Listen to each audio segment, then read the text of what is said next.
देखिए, जब पर्यटक आमेर फोर्ट में आते हैं एलिफेंट राइड का एंजॉय लेने के लिए, आजकल ऐसा हो रहा है कि पिछले कुछ समय से पर्यटक जो है हाथी गांव की तरफ ज़्यादा रुझान कर रहा है, क्योंकि कुछ जो अच्छी ट्रैवल एजेंसियां हैं, जो कंपनियां हैं, उन्होंने अपने पर्यटकों के पैकेज में जो है हाथी गांव को इंक्लूड कर दिया है। और जब पर्यटक वहां जाता है और जाने के बाद में हाथी की राइड करता है, उसके अलावा वहां पे जब उन्हें अपने हाथों से गन्ना खिलाता है और एक प्राकृतिक माहौल के अंदर में हाथी के साथ में जब वो घूमता है, तो उस मोमेंट को जो है अपने साथ कैद करके लेके जाता है। और उसी चीज़ को जब टूरिस्ट अब सोशल मीडिया के माध्यम से देख रहा है, तो वहाँ जो है ज़्यादा डाइवर्ट हो रहा है। अगर देखा जाए तो पिछले कुछ समय से जो है आमेर में जो हाथी राइड है उसकी संख्या कम हुई है और धीरे धीरे ये जो है कम होती जा रही है।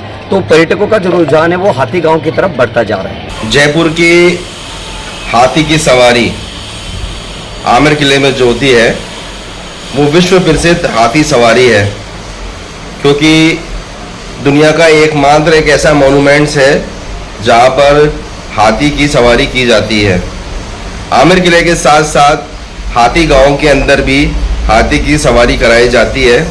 हाथी की सवारी हाथी गांव के अंदर एक अलग ही रोमांच पैदा करती है, क्योंकि हाथी गांव में चारों तरफ हरियाली है और उस हरियाली के अंदर जब हाथी सवारी कराते हैं पर्यटकों को, तो पर्यटकों को एक अलग ही आनंद महसूस होता है, क्योंकि जो हाथी गांव का जो माहौल है वो एक अलग तरीके से बहुत ही नेचुरल तरीके का माहौल है, जिसमें चारों तरफ पेड़ हरियाली वगैरह है। क्योंकि बारिश के मौसम के अंदर बारिश के मौसम में ये क्षेत्र काफ़ी सुहाना हो जाता है।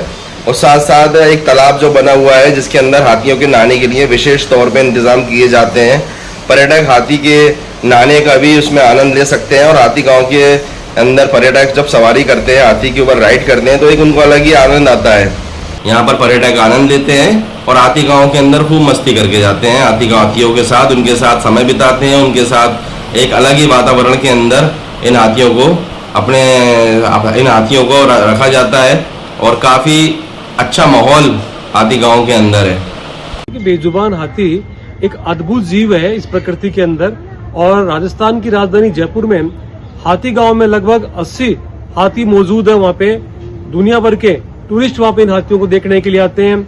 जो श्रद्धालु है और जो जीव प्रेमी है वहाँ जाकर के उनको हरा चारा खिलाते हैं, गन्ना खिलाते हैं, केले खिलाते हैं और वहाँ उनको जो है देख रेख उनकी देखते हैं। हाथियों के पास में वो सहजीवन का अस्तित्व पाते हैं। वहीं पे हाथी सफारी के नाम पे इन हाथियों को जब फोर्ट पे ले जाया जाता है तो ठीक है, टूरिज्म तो बढ़ता है, लेकिन उसकी आड़ में इन हाथियों के ऊपर लगातार बोझा ढोने से इनकी जो पीठ है वो रीढ़ की हड्डी बोझा ढोने के लिए नहीं बनती है और उससे इनको कई प्रकार की शारीरिक समस्याओं का सामना करना पड़ता है।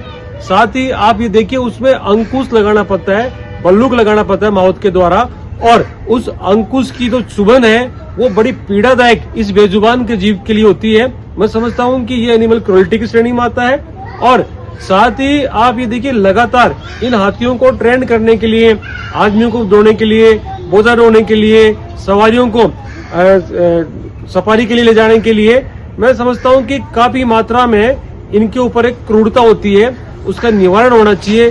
हाथी गांव में भी हम चाहते हैं कि हाथी पले और उसका जो खर्चा उठाने में सक्षम जो माहौल है वो तब हो पाएंगे जब वहां पे टूरिस्टों का आवागमन रहेगा और हाथियों को देख करके उनके साथ में उनकी दिनचर्या का हिस्सा बन करके ही भी उनका खर्चा निकाला जा सकता है। सरकार को इसमें मदद भी करनी चाहिए, क्योंकि हाथी पालना एक बड़ा काम है और ये सफारी के काम से इसको दूर कर देना चाहिए, क्योंकि एनिमल क्रूरल्टी की दिशा के अंदर एक ये बड़ी क्रूरता इससे मानी जा रही है। और हमने देखा भी है कि जिस तरीके से हाथियों को ट्रेंड किया जाता है, अंकुश लगाया जाता है, तो वे सारी जो चीजें हैं वो जीवदया आंदोलन को आघात पहुंचाती है। तो मैं मांग करता हूं कि ये जो सफारी रुके और हाथी गांव में ही हाथियों को पल्लवित करके उनके जो टूरिज्म जो है हब उसको बनाया जाए और सरकार उसमें मदद करेगी।